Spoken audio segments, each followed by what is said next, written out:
Hello friends, कैसा हो सब। तो फ्रेंड्स, आप सब अच्छे होंगे, जबरदस्त होंगे। दोस्तों, आज हमारा चैप्टर है बहुपद, चैप्टर नंबर 2, जो कि 2.2 प्रश्नावली 2.2 का क्वेश्चन नंबर 1 का तीसरा क्वेश्चन करने वाले हैं। जो कि क्लास 1 में हम वन और दूसरा, पहला और दूसरा, रोमन पहला और दूसरा दोनों क्वेश्चन कर चुके हैं। आज जो हमारा क्वेश्चन है, क्वेश्चन नंबर 1 का 3 नंबर है। ये क्वेश्चन को करने वाले हैं, पूर्ण रूप से जांच करके भी दिखाएंगे, जो आप लोग किस प्रकार से जांच भी कर सकते हैं। तो इसमें शून्यांकों का योगफल और गुणनफल, सबसे पहले अल्फा प्लस बीटा निकालना पड़ता है। तो सभी प्रोसेस पूर्ण रूप से बताने वाले हैं। आप सभी लास्ट तक जरूर देखिएगा। अगर थोड़ी सी स्किप करके अगर भगा के देखिएगा तो फिर आपको समझने में दिक्कत आ सकती है। बस आप लोग को समझने में टाइम लगेगा, बाद बाकी आप 2 मिनट में इस क्वेश्चन को कर सकते हैं।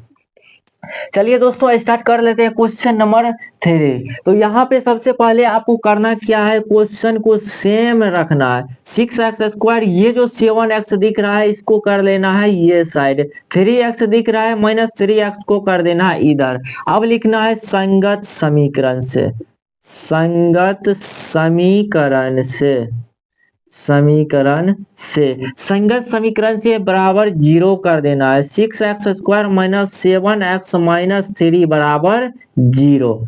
यहां तक करने के पश्चात आप लोग को कल की क्लास में हम बता रखे थे, जो सबसे पहले शुरू और लास्ट का गुना बीच वाले पूरा। जैसे ही ये क्वेश्चन मिले आप लोग को, शुरू लास्ट गुना और बीच वाले को पुराने वाला क्वेश्चन आ जाता है। तो इस प्रकार आप लोग इस क्वेश्चन को देखते ही कहिएगा, जो शुरू लास्ट गुना बीच वाले को पुराना है। तो दोस्तों, इस 3 और 6 को गुना करना है, कितना हो गया 18। कितना हो गया 18। इसका कर देना है फैक्टर, पूरा देना है कितना -7। तो चलिए करते हैं। 2 से 9 हो गया, 3 से 3 तिया 9।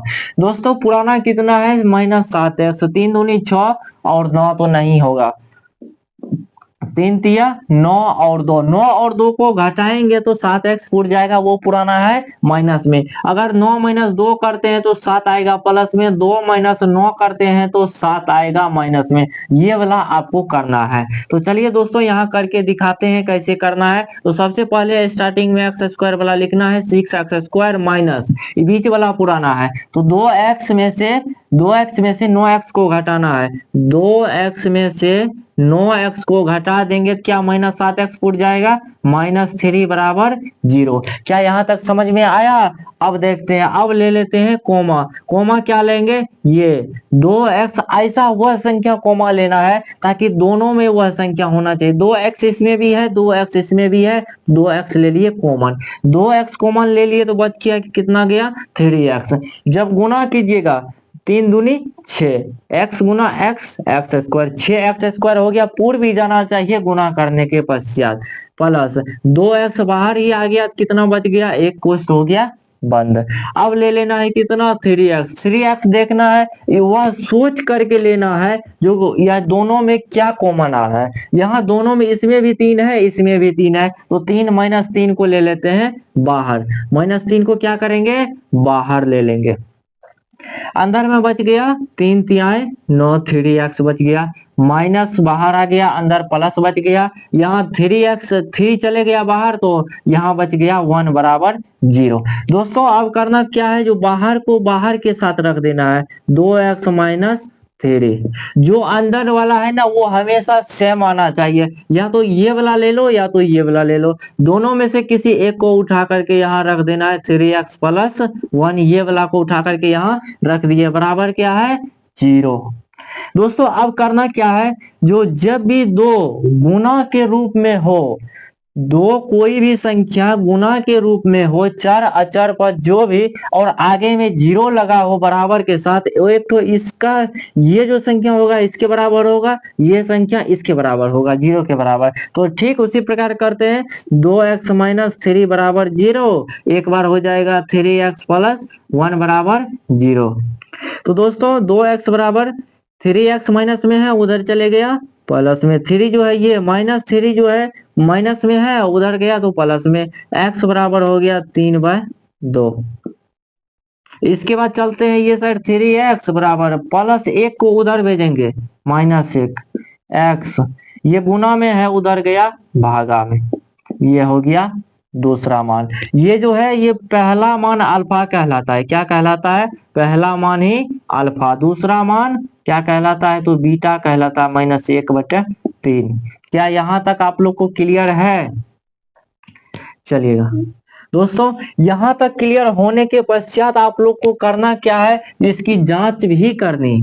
क्या करना है? जांच करना है। अब जांच कैसे करें दोस्तों? क्वेश्चन नंबर 1 में ही लिखा हुआ है शून्यांकों, इसके शून्यांक ज्ञात कीजिए। इसके उपरांत शून्यांकों के गुणनफल और शून्यांकों के योगफल दोनों भी ज्ञात करना है। तो दोस्तों सबसे पहले हम निकालते हैं शून्यांकों का योगफल। तो जांच लिख देते हैं। करना क्या है? जांच। जांच में शून्यांकों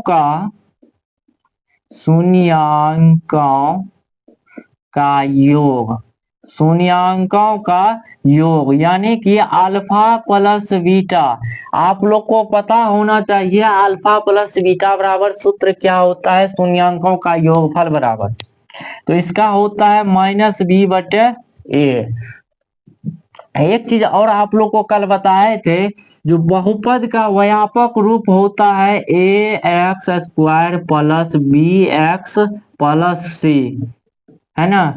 ax² plus bx plus c ये बहुपद का रूप होता है। तो दोस्तों a जो है x² का गुणांक, a जो है x² का गुणांक, b जो है x का गुणांक, और c क्या है? ये अचर पद है। तो यहाँ देखेंगे सबसे पहले a क्या है, b क्या है, c क्या है। दोस्तों a के बराबर कितना है, b बराबर कितना है और c बराबर कितना है। यहाँ आप लोग देख सकते हैं a का मान, यहाँ x² के गुणांक में a है तो a का मान ये 6 होगा, है ना। b के जगह पे x के गुणांक में जो b है, b के जगह वाला ये जो है ये आपका b हो जाएगा -7, और c के जगह पे -3। इतना आप लोग को ध्यान में रखना है। तो अब चलिए बैठाते हैं। अल्फा का मान यहाँ निकाले हैं। अल्फा का मान 3/2 कितना है? 3/2 प्लस बीटा का मान -1/3 बराबर b का मान कितना है? -7। इसके बाद पहले से एक माइनस लगा हुआ है तो इसको हम फ्रेश करके लिख दे रहे हैं -7। अब बचा a का मान कितना है? 6। अब इसको जल्दी से सॉल्व कर देना है फटाफट से। 3/2 प्लस माइनस माइनस 1/3 बराबर माइनस माइनस प्लस 7/6। तो लघुत्तम लेंगे 6 हो जाएगा।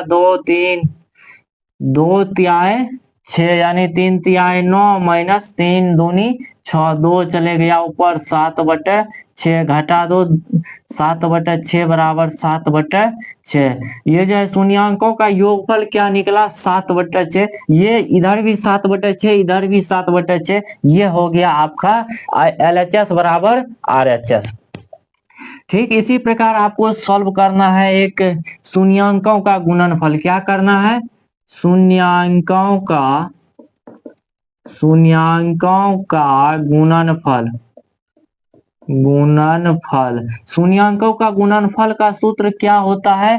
Alpha into beta. Alpha into beta बराबर होता है c/a। क्या होता है? c/। डायरेक्ट ऑब्जेक्टिव में पूछ लिया जाता है अल्फा प्लस बीटा बराबर क्या होता है, तो आप लोग ध्यान में रखिएगा। अल्फा इंटू बीटा बराबर क्या होता है वो ध्यान में रखिएगा। तो दोस्तों आगे बढ़ते हैं। यहाँ अल्फा का मान देख सकते हैं निकाले हुए हैं। अल्फा का मान 3/2 क्या है?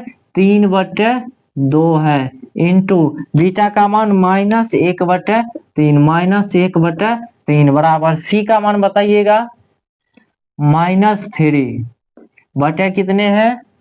ए का मान 6, -3/6।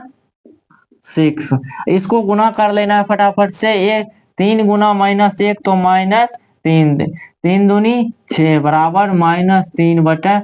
क्या LHS RHS प्रूव्ड हुआ? यही जांच करके हमें दिखाना था। जो LHS बराबर RHS होना चाहिए, शून्यांकों का योग भी और शून्यांकों का योगफल और शून्यांकों का गुणनफल। दोस्तों इस प्रकार से इस पहला नंबर का क्वेश्चन को सॉल्व कर सकते हैं। और इसी प्रकार इससे पहले की क्लास 1 में हमने पढ़ा रखे थे क्वेश्चन नंबर 1 और 2। क्या पढ़ाए थे? 1 और 2 पढ़ा दिए हैं। तो आप लोग उस क्लास को जा करके जरूर देख लीजिएगा और उसके बाद इस क्लास को देखिएगा, बेहतर तरीका से समझ में आएगा। दोस्तों फिर मिलते हैं हम इसी प्रकार के न्यू वीडियो में। तो आप लोग हमारे चैनल को एक बार सब्सक्राइब जरूर कर लीजिएगा, ताकि इस प्रकार मैथ को जो है इतना आसान बना देना है, इतना आसान बना देंगे जो आगे चल के आप लोग को कहीं भी दिक्कत नहीं होगा। तो दोस्तों मैथ के लिए आप हमारे चैनल से जरूर जुड़िएगा। सूरज ग्लोबल स्टडीज को आप लोग सब्सक्राइब कर लीजिएगा। अगर आज का क्लास आप लोग को अच्छा लगा हो तो एक बार चैनल को सब्सक्राइब कर दीजिएगा, लाइक करना मत भूलिएगा। दोस्तों फिर मिलते हैं हम नेक्स्ट क्लास में, तब तक के लिए जय Hind. Thank you class, thank you so much. फिर मिलते हैं नेक्स्ट क्लास में। वंदे मातरम।